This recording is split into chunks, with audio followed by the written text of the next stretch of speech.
এই কয়েকদিনের অসুস্থতায় যে অবস্থা আমার এলো কয়েকটু এই জন্য হচ্ছে গলা ব্যথার কারণে তুলসী সিদ্ধ করে একটা চা বানালাম।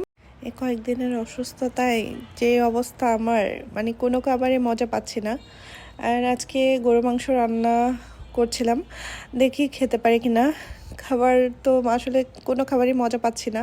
আসসালামু আলাইকুম, it's me Noor, welcome to my new blog. কেমন আছেন সবাই? আমি আলহামদুলিল্লাহ এখন অনেক ভালো আছি।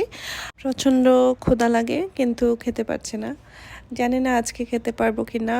গরু মাংস তো অনেক পছন্দের আমার, বাট কেমন লাগবে জানি না খেতে। আর সবাই তো পছন্দ করে, আমি যখন গরু মাংসটা রান্না করি সবাই বলে অনেক মজা হয়। আর আজকে আলু ছিল না বাসায়, পেঁপে ছিল, কয়েক টুকরো পেঁপে কেটে দিয়েছিলাম। আর দেখতে এই যে অনেক সুন্দর হয়েছিল এবং অনেক মজা হয়েছিল, সবাই খেয়ে খুব প্রশংসা করছিল আমার রান্নার। আমারও ভালো লাগছিল, আমিও খুব মজা করে খেলাম। খুব মজা হয়েছিল মাংসটা। আমার মনে হয় যত মাংস আছে সব মাংসের মধ্যে মুরগির মাংস, ছাগলা মাংস আর যত ধরনের মাংস আছে সবগুলোর মধ্যে হচ্ছে গরু মাংসটা মনে হয় আমার কাছে সবচেয়ে মজার। যেভাবে রান্না করা হয় ওভাবে মজা, আলু দিয়ে রান্না করলেও মজা, আবার হচ্ছে ভুনা করলেও মজা। আর এদিকে আমি অসুস্থ, এই জন্য হচ্ছে গলা ব্যথার কারণে তুলসী পাতা তুলেছিলাম, অনেকগুলো তুলসী পাতার গাছ লাগিয়েছিলাম আমার ব্যালকনিতে। ওখান থেকে হচ্ছে অনেকগুলো পাতা নিয়ে তারপর সিদ্ধ করে একটা চা বানালাম। গলা ব্যথা কমেছিল, এই চাটা অনেক দিন ধরে আমি খাচ্ছি। আল্লাহর রহমতে এত ভালো কাজ করে। পাতা পাতার মধ্যেও যে আল্লাহ এত গুণ দিয়ে রেখেছেন, এত ভালো। তুলসী পাতার চাটা খাওয়ার পর থেকে কিন্তু অনেকটা সুস্থ হয়ে যাচ্ছে। ছোটোবেলায় সব সময় আম্মু খাওয়াতো আমাদেরকে তুলসী পাতার রস, বাসক পাতার রস, তারপর আরেকটা ছিল পাতাকুচি পাতা, এটার রস করে খাওয়াতো। আর এখন নিজে থেকেই খাই।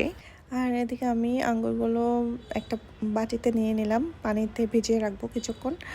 আর এখন তো সব ফলের মধ্যে মেডিসিন দেওয়া থাকে, সবজি ফল যাই খাচ্ছি আসলে সবগুলোই তো ফরমালিন আর বিভিন্ন ধরনের সার দেওয়া থাকে। এই জন্য বাইরে থেকে কোনো কিছু আনার পরে প্রথমে হচ্ছে ভিজিয়ে রাখে, তারপরে ধুয়ে তারপরে খাওয়া হয়। জ্বরের সময় নাকি আনারস খেলে ভালো, জ্বর ভালো হয়ে যায়। জানি না কতটুকু সত্য, বাট এটা মুরব্বীরা বলে, ওই জন্য হচ্ছে আমিও একটু বললাম, যেটা শুনেছি ওইটাই বললাম। তবে আমার কাছে খেতে বেশ ভালোই লাগে।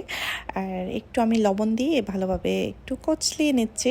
লবণ দিয়ে একটু কচলিয়ে নিলে হচ্ছে আর গলা ধরার বা গলা চুলকানোর কোনো সম্ভাবনা থাকে না। আর আমি তারপর ধুয়ে কেটে নিয়েছি।